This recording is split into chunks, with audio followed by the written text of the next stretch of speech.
If you take a look behind me, we are ebbing and flowing through a lot of congestion. There is basically a four-way stop all the way to Moscow and all the way through Pullman, so do expect some serious delays. Now, the graduated Cougs have ended up all over the world, but no matter what college or club they came from, they can always donate right back to Pullman.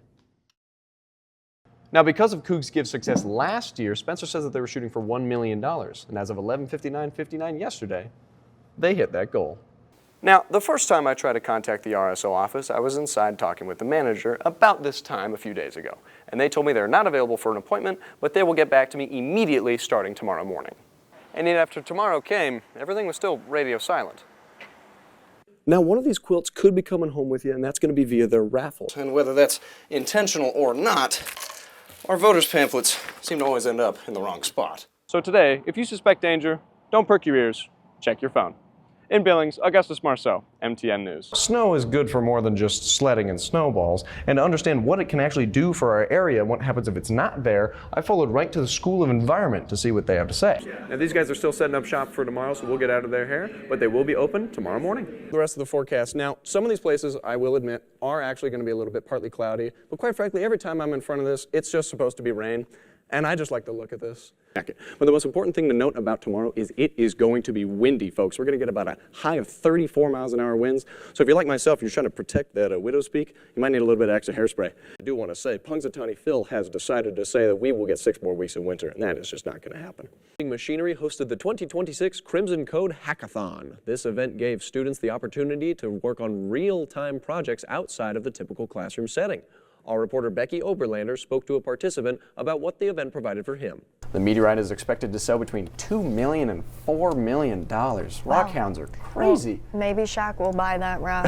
Just for the love of the game, you might. I'll tell you what, scientists never come up with the catchiest of names for anything. NWA 16788. Hospital after a motorcycle crash in Lewiston. Reports say Browns was passing cars when the motorcycle lost control, and he is now suffering life-threatening injuries at St. Joseph Regional Medical Center. Sailor Coug on their helmet, WSU dominated homecoming weekend as they played against the visiting Hawaii Rainbow Warriors. John Mateer totaled 2 touchdowns with his arms and 2 with his legs. Taking his sarcasm to heart, the man returned with something equally effective.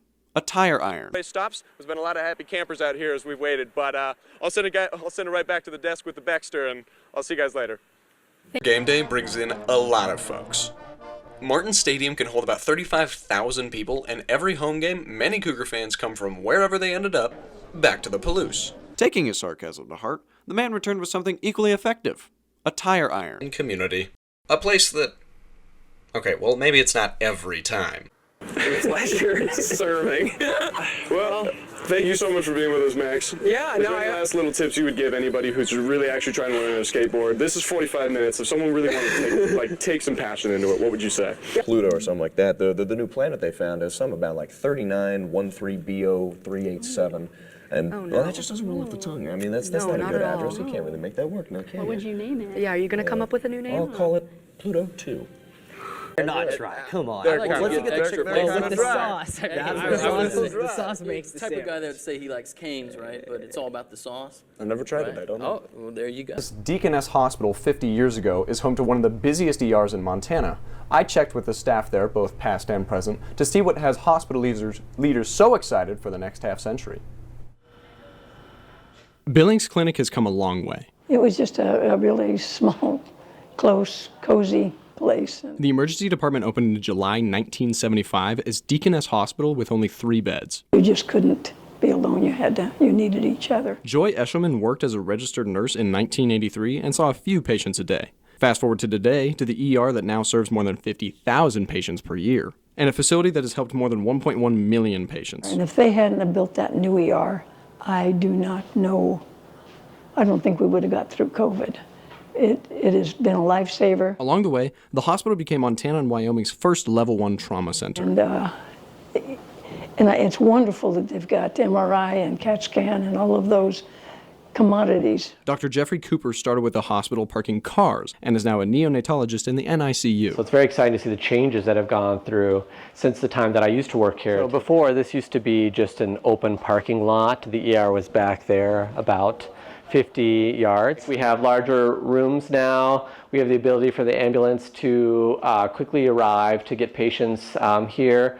We've improved our emergency outreach services with our fixed-wing planes as well as our helicopter. While Billings Clinic took today to celebrate their history, they have no intention of living in the past in their glory days and have plans for the future as Montana's busiest emergency department. Looking to the future, Billings Clinic announced the ER will be increasing in size once again, adding 3 new treatment rooms, doubling the size of the ambulance bay, creating an expanded nurse station, and several other upgrades. Just less than 4 minutes long. Brad Von Bergen, the Director of Emergency Service Operations, helped create the plan for the ER's future. So as we look to the next few years, how can we see more patients in the same space that we're seeing? From 3 beds to serving the people across the region, the Billings Clinic Emergency Department plans to continue to treat patients and expand. I do miss working in there, and the most hopeful thing is that it continues.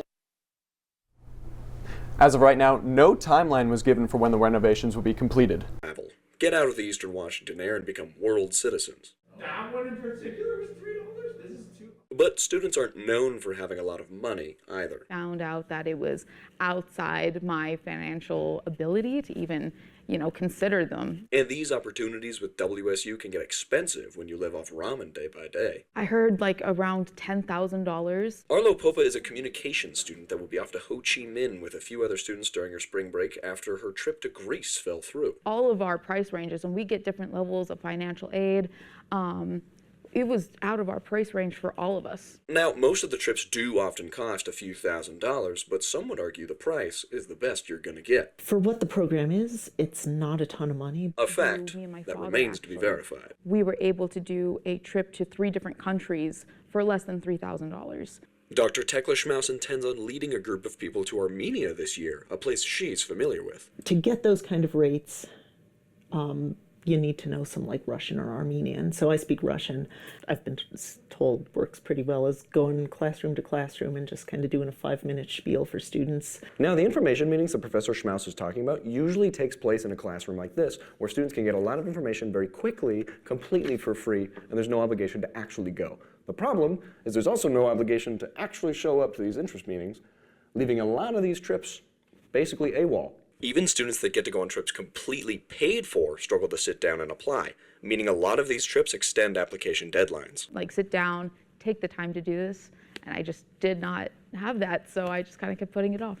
While many students worry about cost versus experiences and the need to actually show interest, the faculty remains excited to go and willing to be there for students. You come back and suddenly you think about your own life a little bit differently, and I think that's an important part of the college experience too. In Pullman, Agustus Marceau, Murrow News 8.